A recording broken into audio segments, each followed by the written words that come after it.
जी। और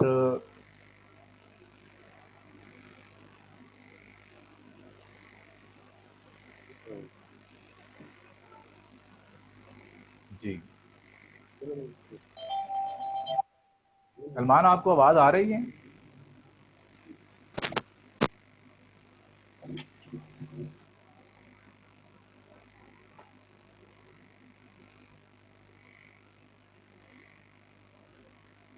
okay, what is the linear equation? Salman, आपको आवाज आ रही है? कोई बच्चा बताए, आवाज आ रही है? जरा बोल के बताएं प्लीज। जी सर, सही जी सर, जी आ रही है सर, आ रही है। जी ठीक है, आवाज आ रही है तो। बाकी लोग कहने की जी ओके, देखिए कोई लाइन आप बनाते हैं ना, this is the ax plus B Y plus C is equal to C. ये जो लाइन है वो ड्रा होगी टू डायमेंशन। ये सारी बात आपको इल्म है पहले। ax plus B Y plus C is equal to 0 कर लें या कुछ भी कर लें, this is the two dimension question. और अगर ये ऐसे हो जाए ना, ax plus B Y plus c z is equal to d, यानी कि ये इसमें अब 3 वेरिएबल्स जो है वो इन्वॉल्व हो चुकी हैं, उनको हम कहते हैं कि जनाब ये इक्वेशन जो है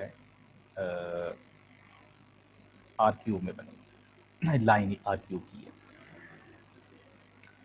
ओके, देखिए ये जो जर्नल इक्वेशन होती है ना, ये जो मैंने लिखी है a1x1 plus a2x2 plus a3x3 and so on, this is the linear equations.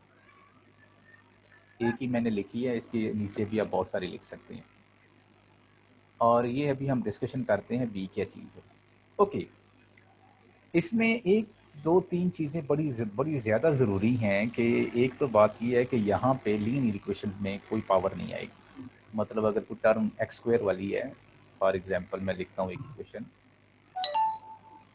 3x square plus 4y is equal to say 0 कर लेते हैं, तो ये this is not linear equation. इस इक्वेशन को हम डील नहीं करेंगे जितनी भी हमारी डिस्कशन होगी, और कोई प्रोडक्ट भी नहीं होगी। ऐसे वाली भी कोई इक्वेशन अगर आपके पास आ जाएगी ना, x times y plus for example 9 is equal to something, जो भी लिखें, तो इस इक्वेशंस को भी हम डील नहीं करेंगे क्योंकि ये इसमें प्रोडक्ट आ चुकी है दो वेरिएबल्स की। आप प्लीज़ अपना माइक म्यूट कर लीजिए, जो भी हैं, लेक्चर सारा डिस्टर्ब हो रहा है। और कोई रेसिप्रोकल वाली टर्म्स भी नहीं, और भी है ट्रांसीडेंटल फंक्शंस वगैरह ये वो। अब हमारे सबसे बड़ी प्रॉब्लम जो होते हैं ना मैथमेटिक्स में, we are very much interesting to find the solutions. हमने इक्वेशंस को क्या करना है, हमने इक्वेशंस लिख दी, तो हम क्या करेंगे, हमारा असल टारगेट ये होता है कि हम उनको इक्वेशंस को सॉल्व करें, और सॉल्व करने के बाद फिर हमें ये पता चलना चाहिए कि इनकी आंसर्स क्या हैं। ओके, देखिए मैंने एक लिखी है इक्वेशन, दो इक्वेशन लिखी हैं, और सबसे पहले तो आप इसको ये देखिएगा कि ये जो इक्वेशंस दो लिखी हैं ये लीनियर है, एक्स और वाई की पावर 1 है, और मैंने इसको सॉल्व किया है किसी भी मेथड से। आप बेशुमार इसके मेथड हैं, हम इसको सॉल्व करते हैं, कोई क्रम टूल लगा रहा है, कोई इन्वर्स मेथड लगा रहा है, कोई सब्स्टिट्यूशन लगा रहा है, कुछ और भी बेशुमार होंगे। तो हमने इसका सोल्यूशन निकाला 2 and 1। तो ऐसा नहीं है। सलमान, आपको मेरी आवाज़ आ रही है? सर आ रही है, आवाज आ रही है। आप ज़रा म्यूट करें ना, मुझे जो शोर कर रहे हैं बीच में, इनको फिर जब क्वेश्चन करने का बताएंगे तो फिर इनको टाइम देंगे। वो बीच में आ रही है आवाज़ में डिस्टर्बेंस बड़ी हो रही है। अगर इसका सोल्यूशन है 2 1, तो आप यहाँ पे देखिए x की जगह 2 रखेंगे, y की जगह 1 रखेंगे, तो ये वाली इक्वेशन भी सेटिस्फाई हो जाएगी और ये वाली भी सेटिस्फाई हो जाएगी। तो क्या कोई भी हम आंखें बंद करके सोल्यूशन रखें तो वो सेटिस्फाई करेगा? अब अगर आप x की जगह 1 और y की जगह -1 रखेंगे तो ये जो सोल्यूशन है वो सेटिस्फाई नहीं होगा। इसका मतलब है ज़रूरी नहीं है कि जो भी हम सोल्यूशन अपने जहन से सोचे वो इस इक्वेशन का सोल्यूशन होगा। आगे चलते हैं। ये बड़ा इम्पॉर्टेंट नोट है। A system of linear equation with real coefficient है, इसके यूनिक सोल्यूशन भी हो सकता है, इन्फिनिट सोल्यूशन भी हो सकता है और नो सोल्यूशन भी हो सकता है। जिन बच्चों ने तो ये चीज़ें पढ़ी हुई हैं ना या पढ़ा रहे हैं एफएससी में, वो आज बड़ी नई चीज़ें इंशाल्लाह ताला उनको सीखने का मौका मिलेगा। मुझे भी मिलेगा, ज़ाहिर बात है कि डिस्कशन में बड़ा कुछ सीखा जाता है। देखिए कोई भी जो आपने सिस्टम को सॉल्व किया है ना, उनके 3 केस हो सकते हैं। या तो वो सिस्टम का यूनिक सॉल्यूशन होगा। यूनिक का मतलब ये होता है एक और सिर्फ एक, कोई और सॉल्यूशन नहीं होगा। और दूसरा होगा इन्फिनिट, को हम इन्फिनिटी सॉल्यूशन भी लिखते हैं कि बहुत ज़्यादा सॉल्यूशन हो जाएंगे जो उनको कह देंगे कि हम ये सॉल्यूशंस हैं। और तीसरी कंडीशन ये हो सकती है कि हम सिस्टम को सॉल्व करें और उसका सॉल्यूशन ही ना निकले। ये भी बड़ी परेशानी वाली बात बन गई है कि जनाब हमने सॉल्यूशन को सॉल्व किया सिस्टम को और हमें मिला ही कुछ नहीं। आइए एक और बात यहाँ से मैं कहना चाहूँगा कि सॉल्यूशंस जो होते हैं ना वो यूनिक भी होते हैं। यूनिक सॉल्यूशन का मतलब यही होता है एक और सिर्फ एक। देखिए क्या मतलब है इसका मतलब है क्या? अगर तो कंसिस्टेंट सॉल्यूशन होते हैं और एक होती है इनकंसिस्टेंट। किसी भी आपने सिस्टम को सॉल्व किया है, अगर उसका कोई सॉल्यूशन आ गया है, चाहे वो यूनिक हो चाहे वो इनफिनिट हो, सॉल्यूशन आ गया है, उनको हम कहेंगे कंसिस्टेंट। और अगर सॉल्यूशन ना आए तो उनको कहेंगे हम इनकंसिस्टेंट। मतलब बड़ी हैरानगी वाली बात है कि infinity solutions, we are very much worried about how can we find the infinite solutions. एक सोचने वाली बात है, लेकिन अभी इंशाल्लाह थोड़ी देर तक हम इसको देखेंगे। ओके, मैं एक एग्जांपल्स मैंने लिखी हैं आपके लिए। This is x minus y is equal to 1 and x plus y is equal to 3। इसका सोल्यूशन जो है वो यूनिक है। यूनिक आप इसको सॉल्व भी करेंगे ना, एक्स वाई की वैल्यूज़ निकालेंगे तो आपको पता चल जाएगा कि इसका सोल्यूशन वही आएगा, कोई और नहीं आएगा।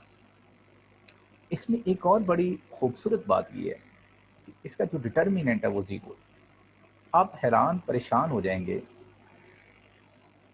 कि ये सिस्टम के दरमियान डिटर्मिनेंट आ जाएगा, थोड़ी देर के बाद रैंक आ जाएगा, थोड़ी देर के बाद मैं थोड़ी सी हल्की सी आपको वेक्टर स्पेस का टच भी करवाऊँगा और आप देखेंगे कि ये किस तरफ बात जाना शुरू होगी। फिर हम रो स्पेस, कॉलम स्पेस, सब स्पेसेस की बात भी थोड़ी सी करेंगे अगर टाइम हमें मिला तो। ओके, इस इक्वेशन को आप सॉल्व करेंगे ना, मतलब ऐड करेंगे। मैं टाइम नहीं आपका वेस्ट करता, इसको सॉल्व किया जा सकता है। एक यहाँ से हमने बात याद रखी कि जब भी सोल्यूशन यूनिक होगा, जब भी सोल्यूशन यूनिक होगा तो डिटर्मिनेंट में हमेशा नॉन जीरो होना। ये बड़ा इम्पॉर्टेंट रिजल्ट है। आप इसकी तस्वीर बनाते जाएं या नोट्स में अभी इंशाल्लाह ताला क्लास के फ़ौरन बाद आपको शेयर कर दूंगा कि अगर सिस्टम को सॉल्व करते वक्त वी नीड यूनिक सोल्यूशन तो उसका डिटर्मिनेंट नॉन ज़ीरो होगा। जी, नॉन ज़ीरो सिस्टम होगा, नॉन ज़ीरो होगा, नॉन ज़ीरो होगा। अच्छा नेक्स्ट देखिएगा, अगर इस सिस्टम को मैं सॉल्व करता हूँ, this is x minus y is equal to 2 and 2x minus 2 y is equal to 4। मैं मेरा ख्याल चैट आ रही है, मैं चैट भी पढ़ लूँ बच्चे क्या कह रहे हैं, लेकिन वो इतनी शायद शो नहीं हो रही मुझे। जो बात करना चाहे ना वो प्लीज़ अपना हाथ खड़ा करेगा तो फिर वो जो होस्ट है ना हमारे सलमान साहब, वो फिर आपको अलाउ करेंगे, फिर आप क्वेश्चन ज़रूर कीजिएगा। Next is x minus y is equal to 2 and 2x minus 2 y is equal to 4। इसके सोल्यूशन है इन्फिनिट। आप इसमें ज़रा गौर करें कि इसका डिटर्मिनेंट जो है वो ज़ीरो है। अभी बातें हम आस्ता आस्ता चला रहे हैं आगे, ये सारी एक चीज़ इंशाल्लाह ताला आपको क्लियर होगी। और ये एक इक्वेशन, एक सिस्टम ये लिखा है x minus y is equal to 1 and x minus y is equal to 3, तो इसका सोल्यूशन नहीं निकलता। लेकिन इसका डिटर्मिनेंट भी 0 है। अब एक बड़ा ध्यान जाता है बंदे का कि जनाब अगर ए डिटर्मिनेंट 0 है तो सोल्यूशन कैसे निकलेगा? अगर इन्वर्स निकालते हैं या क्रैमर रूल से कुछ मामला को सॉल्व करते हैं तो ये कैसे कैसे इन्फिनिट सोल्यूशन निकलेगा? देखिए ना, आप इन्वर्स निकालते हैं तो what is the method of inverse? Adjoint A divided by A mod. क्योंकि सिस्टम को जब सॉल्व करते हैं तो हम, आपको पता ही है, वो use this formula x is equal to A inverse B. अस्सलाम वालेकुम सर। जी वालेकुम अस्सलाम वरहमतुल्लाहि वबरकातुहू। सर कैसे हैं आप? जी अल्हम्दुलिल्लाह, अल्लाह का शुक्र है। सर इसमें मैंने ये पूछना था कि इनफाइनाइट सॉल्यूशंस कैसे निकलते हैं, मतलब टू इक्वेशंस अगर गिवन हो तो वो कैसे फाइंड करते हैं, कैसे पता चलेगा कि इनफाइनाइट सॉल्यूशंस हैं? जी दोबारा मतलब प्लीज कीजिएगा। अगर एक्स और वाई के आंसर्स आ जाते हैं तो वो उसे यूनिक कहते हैं। जी और ये कैसे पता चलेगा कि इसके इनफाइनाइट सॉल्यूशंस हैं? हाँ, मतलब क्या उसमें इसकी डिस्कशन होती है अभी, इसकी डिस्कशन अभी बहुत ज़्यादा होगी सारी, अभी मैं आपको लेके चाह रहा हूँ इसकी ठीक है, solution- थैंक इसकी इंशाल्लाह ताला सारी यू। डिस्कशन होगी। आप सिर्फ इन इक्वेशंस को ज़रा गौर से देखते हैं, मैं भी गौर से देखता हूँ, आप भी गौर से देखिए। पहले हम इस इक्वेशन को मैं देखता हूँ जिनके इन्फिनिट सॉल्यूशंस है। आप देखिएगा ज़रा, मुझे ऐसे लग रहा है कि जैसे इस इक्वेशन में फर्स्ट वाली में और सेकंड में कोई फर्क नहीं। The second equation is the multiple of first. अगर आप इसको 2 से मल्टीप्लाई करेंगे, this is 2x minus 2y is equal to 4। तो असल में ये एक ही लाइन है, ये एक ही लाइन है, this is not the two lines. अब अगर तो कभी इक्वेशंस को सॉल्व करते वक्त एक लाइन दूसरी लाइन की मल्टीपल हो तो डेफिनेटली उसका सोल्यूशन हर सूरत में इन्फिनिट आना है। वो कैसे आएगा वो भी हम बाद में देखते हैं। अगर मैं इसको देखता हूँ, थर्ड वाली को, इसको भी देखिएगा आप, इसकी जरा लेफ्ट हैंड साइड देखिएगा, ओनली लेफ्ट हैंड साइड। तो लेफ्ट हैंड साइड इसकी सेम है। अगर तो चूंकि आपका है ना सारा पेपर ऑब्जेक्टिव है और ऑब्जेक्टिव में आपने बड़ी जल्दी जल्दी एनालिसिस करना है, और अगर आपकी लेफ्ट हैंड साइड सेम है, राइट हैंड साइड को नहीं देखते, तो उनके सोल्यूशन नहीं निकलेंगे अगरचे इनका भी डिटर्मिनेंट 0 होगा। और इस तीसरी को देखिए, तीसरी में कोई ऐसी बात नहीं है, ना तो इनकी लेफ्ट हैंड साइड सेम है और ना ये आपस में एक दूसरे के मल्टीपल हैं, तो इनका सोल्यूशन जो है वो यूनिक निकलेगा। अभी फिलहाल पहली स्लाइड में हमने ये सीखा है कि we have 3 different types of solution, one is unique, other is infinite and no solution. If a system has solution, we say that the system is consistent. Otherwise, it is called an inconsistent system. What happens? How can we judge the system are unique solution, infinite or no solution? एक तो तरीकेकार ये है कि अगर तो determinant इनका non zero है तो फिर यूनिक सोल्यूशन है, और अगर इनका डिटर्मिनेंट जीरो है तो फिर वो इन्फिनिट सोल्यूशन भी हो सकता है और नो सोल्यूशन भी हो सकता है। फर्दर मैंने आपको ये बताया, इन्फिनिट सोल्यूशन फौरी तौर पर हम देखेंगे थैंक सर, कि समझ आ गई। एक लाइन जो है उसके मल्टीपल दूसरी होंगी, और नो सोल्यूशन में ये होगा कि लेफ्ट हैंड साइड जो है वो सेम होगी लेकिन राइट हैंड साइड सेम नहीं होगी। ओके, ये आ गया जी हमारा सोल्यूशन। अब हम इसकी सेकंड स्लाइड पे चलते हैं, इसको भी मैं ओपन विद पेंट करते हैं। अच्छा, ये मैंने बहुत ज़्यादा मेहनत के साथ लिखा है, अपना पूरा तजर्बा मैंने लगाया है और बहुत ज़्यादा मैंने बुक्स पढ़ी हैं, वीडियोस वगैरह देखी हैं। इसके बारे में ज़रा देख लेते हैं कि क्या चीज़ है ये असल में। थोड़ा सा अगर मैं इसको जूम कर, okay, what do you mean by consistent solution? 10 minutes के बाद वो कह रहे हैं जी मीटिंग खत्म हो जाएगी, फिर हम इसको दोबारा स्टार्ट कर लेंगे इंशाल्लाह ताला। ओके, यूनिक सोल्यूशन होगा तो सिस्टम होगा जी कंसिस्टेंट। ओके, इसका डिटर्मिनेंट नॉन जीरो होगा। ये सारी प्रॉपर्टीज आपने याद रखनी है। और अगर इसको मैं वेक्टर स्पेस में लेके जाऊं या मैं थोड़ा सा आगे इसको बेसिस में लेके जाऊं, चलो पता नहीं, फिर अभी आपको शायद ना पता हो, लेकिन लीनियरली इंडिपेंडेंट के रफ इंट्यूटिवली ये होता है कि वो आपस में उनके कॉलम या रोज जो है वो आपस में एक दूसरे के मल्टीपल नहीं होते। और इसका एक और आसान तरीक़ेकार ये होता है कि this is A1 over B1 is not equal to A2 over B2।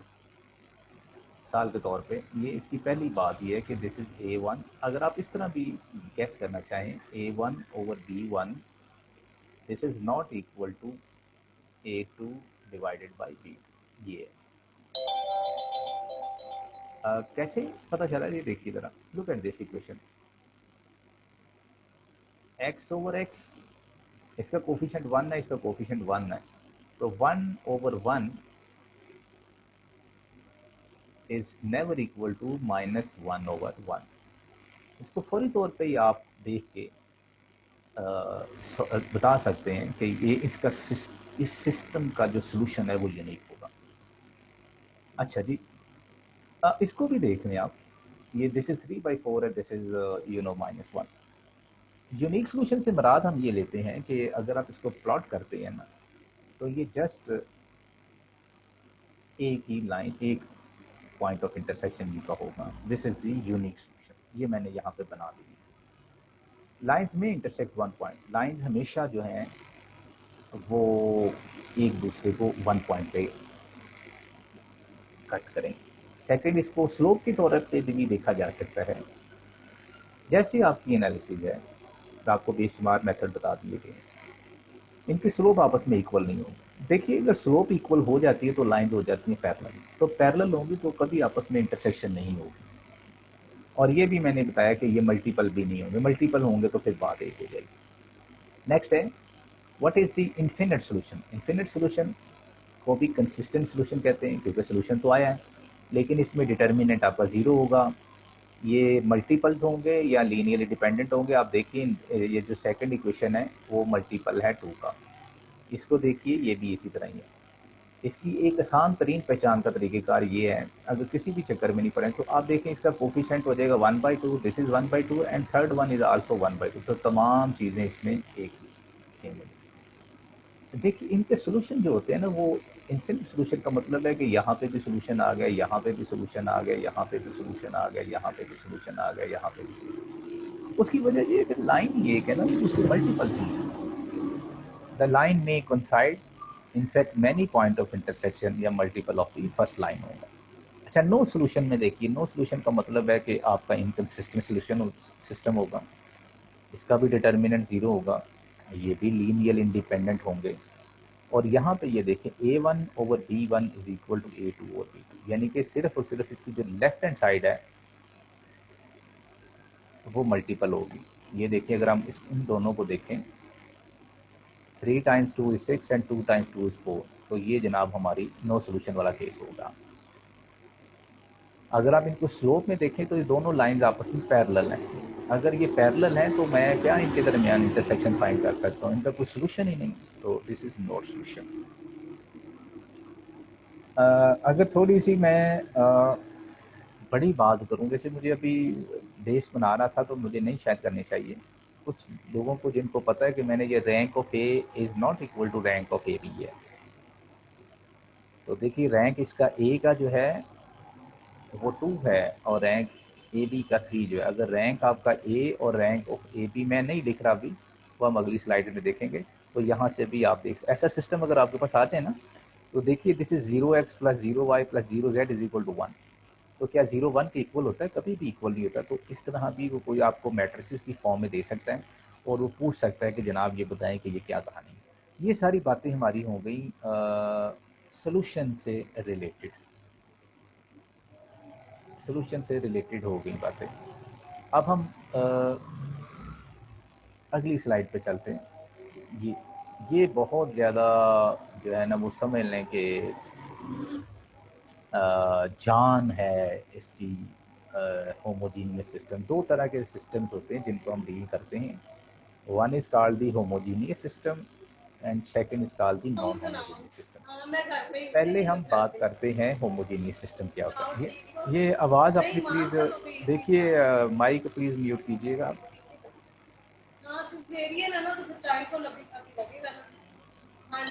Okay, this is you know ये भी एक सिस्टम है लीनियर इक्वेशंस का, लेकिन इसकी राइट हैंड साइड जो है वो ज़ीरो है। ये हमें बड़ा फ़ायदा देगी जब आपको मैं डिफरेंशियल इक्वेशंस पढ़ाऊंगा इंशाल्लाह ताला। उसके बड़ा हम इसको ना मैट्रिसेस से रिलेट करेंगे, और मैं मैट्रिसेस को आपको रैंक के साथ रिलेट करूँगा।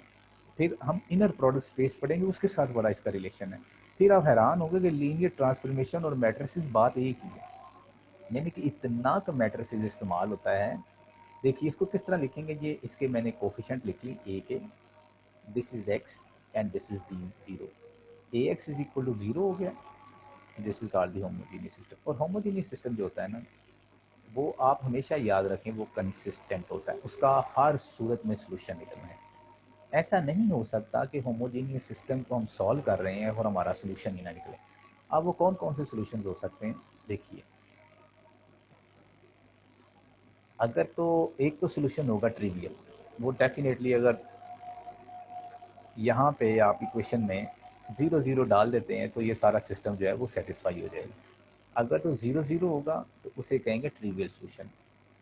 इसके बहुत सारे नाम लोगों ने रखे हैं, इसको ज़ीरो सोल्यूशन भी कहते हैं, इसको ओनली सोल्यूशन भी कहते हैं, और एक इसका नाम मैं लिखना भूल गया हूँ, this is called one solution, उसको वन सोल्यूशन भी बोलते हैं।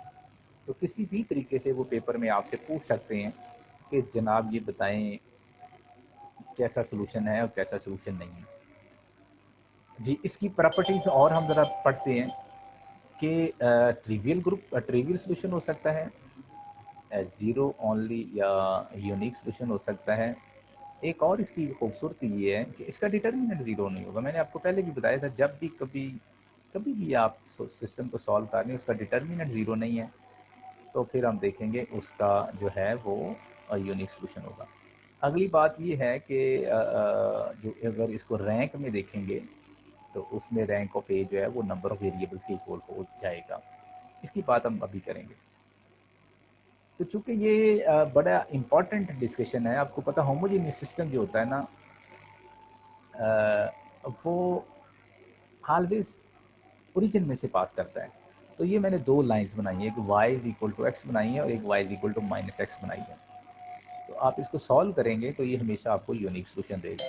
तो देखिए यूनिक सोल्यूशन में हमने यही पढ़ा था कि आप इसको देख लें कि ना तो ये मल्टीपल है लेफ्ट हैंड साइड, ना और राइट हैंड साइड है।